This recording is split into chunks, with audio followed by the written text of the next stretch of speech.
Vice President Kamala Harris is the new talk of the town in Washington. Right now, she is the #1 alternative to replace President Joe Biden if he does choose to bow out of the 2024 presidential race, according to new polls. Now, 45% of registered voters would support Harris in a hypothetical matchup with former President Donald Trump, compared to just 43% of people backing Biden, according to CNN's new survey. So that still does show her losing to Trump, but faring better than Biden by 2 points. Now, that poll was conducted after the debate performance on Thursday, so it captures the public reaction to the debate. South Carolina Democratic Representative James Clyburn announced that he would hypothetically support Harris yesterday. How would you feel if they worked around and tried to go around Kamala Harris because of her lack of high poll numbers and popularity and broadly based? Do you think it's hers to have if it is not his? I will support her if he were to step aside. But I want to support her going forward at sometime in the future. Former Ohio Democratic Representative Tim Ryan called on President Biden to rip the Band-Aid off, writing on X, "Too much is at stake. The VP has significantly grown into her job. She will destroy Trump in a debate, highlight choice issues, energize our base, bring back young voters, and give us generational change. It's time." According to a White House official, former First Lady Michelle Obama is quietly talking about forming a coalition of wealthy black donors for Harris. Harris is beating Trump by 29 points among voters of color versus Biden, who leads that group by just 21 percentage points, according to CNN. Now, the media is also chiming in on this Kamala Harris moment. Newsweek headline from this morning reads, "Kamala Harris overtakes Joe Biden as the favorite to be a Democratic candidate." A Washington Post opinion article made the case yesterday. Kamala Harris is no riskier than Joe Biden. Now, the online betting markets are abuzz with questions about who will be the actual Democratic nominee. And for now, Kamala Harris has taken the cake. According to Politico, Harris could run on the popular parts of Joe Biden's record without being held back by serious questions about age and mental fitness. She could also access the campaign fund's $240 million, whereas other candidates would have to start from scratch. But despite enjoying her best coverage since coming into the White House, Harris has not budged on her support for Biden. Here's what she had to say on Monday. Many in your party have expressed concerns about President Biden's health. Just this morning, Congressman Doggett said that he's calling on President Biden to withdraw from the race, given that there's too much at stake to risk a Trump victory. What's your response to this? Look, Joe Biden is our nominee. We beat Trump once, and we're going to beat him again, period. Are you ready to lead the country if necessary? I am proud to be Joe Biden's running mate. Vice President Harris wrote on X yesterday, quote, "Democracy is on the ballot in November. Donald Trump vows to be a dictator on day one." So here we are. That was some good news for Kamala Harris yesterday. So this poll conducted by CNN post-debate, reflecting the realities of the debate, had Biden at 43 percentage points, Kamala Harris at 45. It's 2 points. It's very key. That could be the difference between winning the election and losing the election in the swing states. They also polled a few of the other floated name potential alternatives, Buttigieg, Newsom, and Whitmer, who were, I believe, Buttigieg and Newsom were also at 43, and Whitmer was at 42. These figures are not nearly as nationally well known as Biden or Kamala Harris, so it's possible that if they were the nominee, they could go up or they could go down based on getting more news about their records. In particular, Gretchen Whitmer, who's always brought up as governor of Michigan, is really unknown on the national political stage.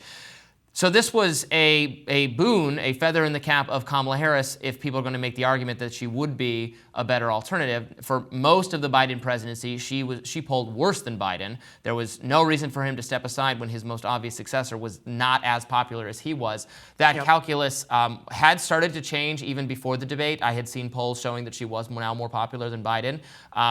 in the wake of the debate, it seems inarguable that she seems on paper to be a more formidable candidate than Joe Biden. Yeah, and this has got to be a happy day for Kamala Harris in a sense, who's had some rough press in her time as vice president. Yes, she has. There's been a lot of conversations about how the Biden White House has sort of sidelined her, that there hasn't been great relations.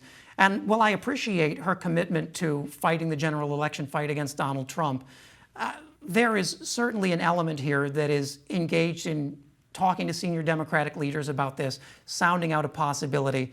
If anyone for a minute believes Kamala Harris's team isn't strategizing on these conversations, you misunderstand both politics and Kamala Harris, because nobody gets to this point without a healthy dose of ambition and without a sense of strategy. Oh, I and right now, 100% agree she with is certainly looking at how this goes. And Michelle Obama, I think, is also very shrewd in taking herself out. She was polled recently as a candidate, and putting it behind Harris adds a lot of support that Obama has recently sort of withdrawn from Joe Biden. Yeah, the idea that it was going to be Michelle Obama, that's just like, that's fan fiction. Yeah. Michelle Obama does not want to run for president. She's a millionaire. She's living her best life. Yep. You know, she can give speeches and make millions. She writes books. She's going on vacation. You know, she does not want to being in politics is like running is hard. She's a pretty well-liked figure. Your favorability goes down immediately when you start getting involved in the partisan political arena. That's not something that appeals to just everyone.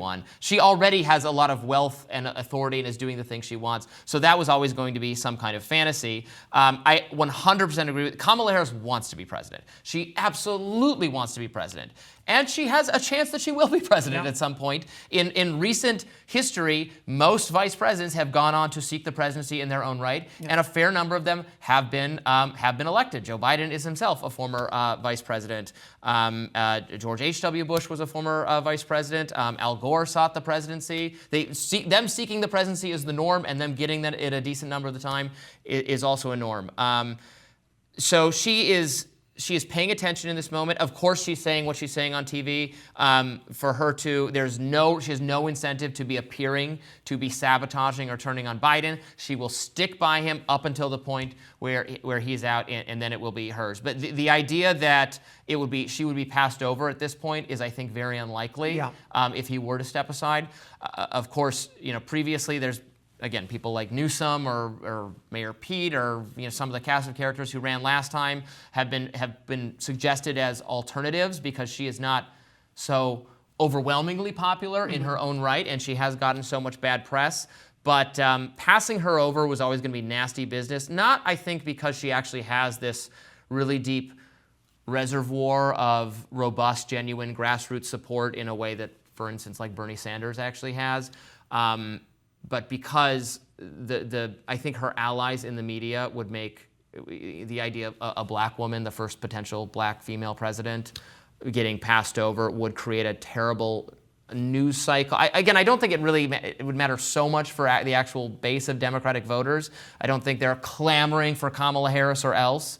But it would be a really bad news cycle. Yeah, and this is, at the end of the day, politics. There are demographic realities here, and Kamala Harris comes in with some strengths. I mean, Democrats are trying to engage a black vote that has softened on Joe Biden fairly considerably over the last 4 years. And that's just an inconvenient reality for the party. That's not news to anyone who's managing this campaign. And the fact is, if Biden can't manage this situation and Harris's numbers keep going up, you're going to see things very quickly go from "we did it, Joe" to "we're done, Joe." And the reality, the irony is, Joe Biden's attempts to keep Kamala Harris at arm's length will end up helping her, because she can easily then say, listen, I didn't know. It was kept from me as much as anyone else.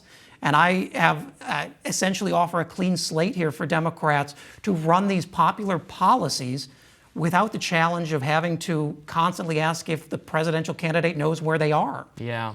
For a long time, it was not even the case that she was necessarily more popular, as far as I could tell, with black voters than Joe Biden was. Obviously she is black, but that doesn't, pure identity-based arguments are often turned to. But we did just read a poll showing her doing better with black voters than Joe Biden by a substantial degree. I mean, it really just reflects the fact that Joe Biden is losing a lot of people's faith right now. And she is, if there is to be an alternative, which I am still somewhat skeptical of, Don't mistake me. It's a possibility. It could happen. I'm not saying there's no chance of it happening, but like everyone in my life right now is saying it's just a matter of time. He's going to drop out tomorrow. He's going to drop out over the weekend. Yeah. I absolutely think that could happen, but it's not just he has to agree to do that, and he's still hearing stick it out from the people he listens to. Now I did just see reported by someone from Bloomberg on a lot is happening today at once. So I can't find it at the moment. That he has told a top ally that he is. Well, it is in the New York Times. He's told a top ally he's weighing whether to continue in the race right now. So that's some reporting. I mean, that says really all you need. There's no reason for the Biden administration to telegraph that information unless that's a decision that's fairly well along. Mm-hmm. I mean, it telegraphs weakness in a way that you would not want. And now that we're seeing, Michelle Obama start to come out very publicly for a clear successor, Barack Obama starting to add some questions into this, and now the Harris team is making the money argument. And that's going to be the argument that moves the donors, because these people do not want to go out and raise $250 million again. It's just not there. So this gives Kamala Harris a clear glide path in. Whether she can actually do it once she's at the top of the ticket, that's a very different beast than being the second in command. So you think this is going to happen? I think that if you're hearing the White House speaking, even off the record, that he's even considering it after a week almost of saying that he absolutely would not and he intends fully to debate in September, I mean, you can read between some pretty big lines there. Well, we will be paying close attention to each and every development in this news day. More Rising right after this.